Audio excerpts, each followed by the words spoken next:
Now we are going to do the experiment on synchro transmitter and synchro receiver, and we are going to draw the characteristics of this. Okay, so the AC supply is directly given to the synchro transmitter receiver kit by using a step down transformer. Here we have a power switch and we have a separate switches for switching on the transmitter as well as the receiver also. Okay, now this is a synchro transmitter and this is a synchro receiver unit. In the synchro transmitter you have the stator as well as rotor separately, and in the synchro receiver also you have a separate stator as well as the rotor. Okay, now you look at the circuit diagram connections. Okay, so the synchro transmitter stator S1 is connected to S1 dash of the synchro receiver. Similarly, S2 is connected to S2 dash, S3 is connected to S3 dash. So we are going to do only that connections. Okay, so the S1 is connected to S1 dash of the receiver, and S2 of the transmitter is connected to S2 dash of the receiver. S3 of transmitter is connected to S3 dash of the receiver. Okay, from S1 and S2 I have taken two leads and it is connected to this AC voltmeter point. Okay, if you want to measure the voltage across S1 and S2, no need to connect a multimeter. You can directly connect this to this voltmeter point. This is a voltmeter point, and this display unit measures the corresponding voltage. Okay, so between S1 and S2, S2 and S3, and S3 and S1 also we can measure the voltages. Okay, initially we have to do the first table. So the first table is nothing but we are going to observe whether the synchro receiver is following the changes in the synchro transmitter. Okay, so first initially we are switching on the kit.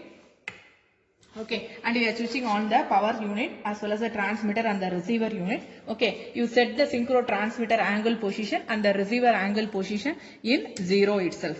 Okay. Okay, both are set as 0. Okay, you will be having a minor voltage produced across the AC voltmeter. Don't bother about this. So then the first table, for corresponding variation of angle in the synchro transmitter, we are going to observe the variation in the receiver unit. So for 30 degrees in the synchro transmitter, I have observed the synchro receiver reading as 27 degrees. Similarly, for 60 degrees in the synchro transmitter, the reading measured is 58 degrees. Similarly, for 90 degrees angular position in the synchro transmitter, I am measuring the receiver angle as 88 degrees, and again I am increasing the angle to 120 degree. So we have an angular variation up to 360 degree. So I am increasing the angle in steps of 30 degrees. Okay, for 120 degree I am observing the reading as 121 degree in the receiver, and similarly for 150 degree angular variation in the transmitter, I have observed the 147 degrees in the synchro receiver. Similarly, again by 30 degrees increase 180 degrees in the transmitter, I am observing 179 degree in the receiver, and similarly for 210 degrees in the transmitter, I am observing the receiver reading as 207 degree, and again I am increasing the angle to 240 degrees, and here the value noted is 237 degrees. Okay, and again I am increasing the transmitter angle to 270 degree, and here the angle noted is 269 degrees, and again I am increasing it to 300 degrees in the transmitter. The corresponding receiver angle is 297 degrees, and for 330 degrees in the transmitter, the corresponding angle is 329 degree, and again 360 degree is nothing but again 0. Okay, for 360 degree again we are getting 0 in the synchro receiver. Likewise, we are going to observe whether the synchro receiver unit is exactly following the angular variation in the synchro transmitter. So, likewise I have filled the entire table from 0 to 360 degrees in stepwise angular increase of 30 degrees. I have noted the angular position in the synchro receiver also. So it is more or less exactly the same. Okay, and we have to fill the second table in the rotor. We are going to observe the stator terminal voltages between S1, S2, S2, S3 and S3, S1. Okay, by using this AC voltmeter which is available in the kit itself. Okay, now for 0 degrees, initially for 0 degrees, we have to observe the stator voltage as 5 volts, which is nothing but V S1, S2. Now I have connected permanently the S1, S2 terminals across the voltmeter. So for every variation of angular position in the transmitter and the receiver, I am observing the voltage across V S1 S2 alone. Okay, after completing up to 360 degree, I have to switch off the kit and I have to make the connections between S2 and S3 connected to the voltmeter, and again from 0 to 360 degree I have to measure the AC voltages, and again you switch off the kit and you change the connections between S3 and S1 connected to the AC voltmeter, and again for variation of 0 to 360 degree angular variation, you are getting the different values of voltages across the stator terminals. Likewise, we have to make the reconnections and accordingly we have to measure the voltages. Okay. Now I will show the connections between S1 and S2 and I am going to measure this voltage alone. So for 0 degree, the voltage measured across S1 S2 is 5. Okay. And for 30 degrees, the voltage is 9 volts. And similarly for 60 degree, the voltage measured is 28. And for 90 degrees, it is 36 volts. For 120 degree, it is 35.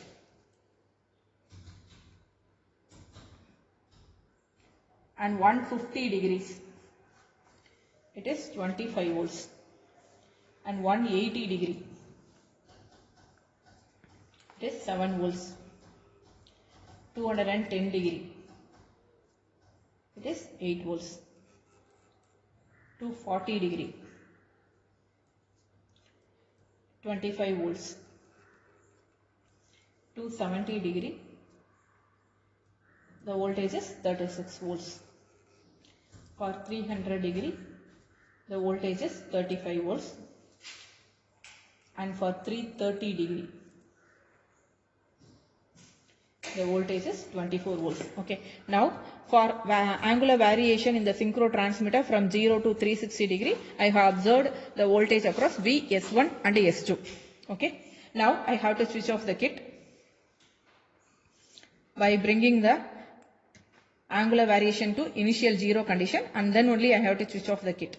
Okay. Now I have to remove this connections across S1 and S2, and I have to give the connections across S2 and S3.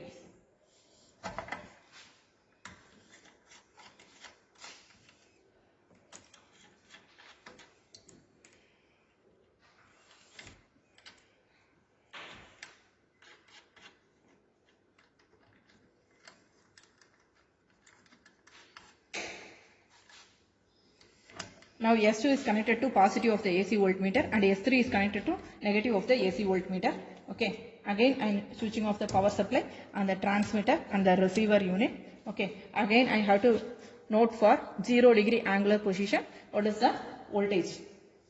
So the voltage across S2 S3 is 35 volts. Okay. Again for 30 degree.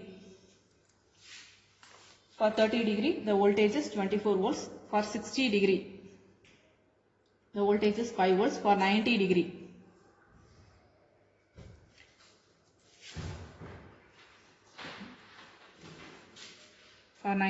it is 9 volts. For 120 degree, it is 28 volts. For 150 degree, it is 36 volts. For 180 degree, 35 volts. For 210 degree, 25 volts. For 240 degrees, 6 volts. For 270 degrees, 8 volts. For 300, it is 27 volts. For 330 degree, 36 volts. For 360 is same as 0, which we have already measured. Okay. Again I have to brought everything to initial 0 condition, and I have to switch on the transmitter and the receiver and then the power supply, and I have to modify the connections. Okay. Now I have to connect the AC voltmeter across S3 and S1.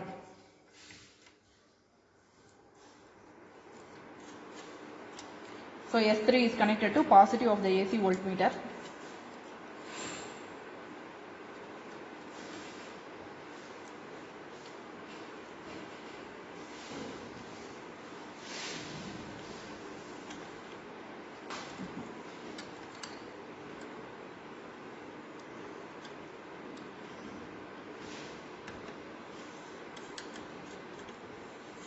and negative is connected to S1.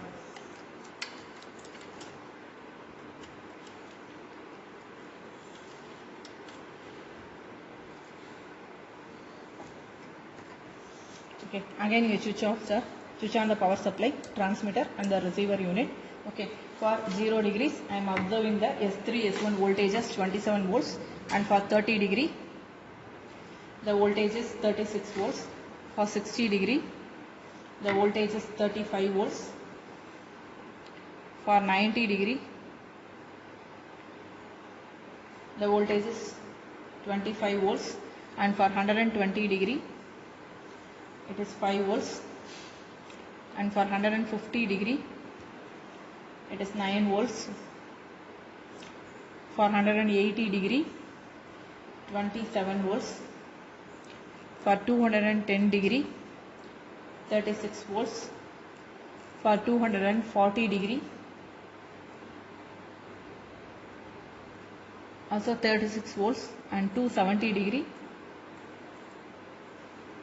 25 volts, and 300 degrees 7 volts, 330 degrees 9 volts. Now you look at the tabulation.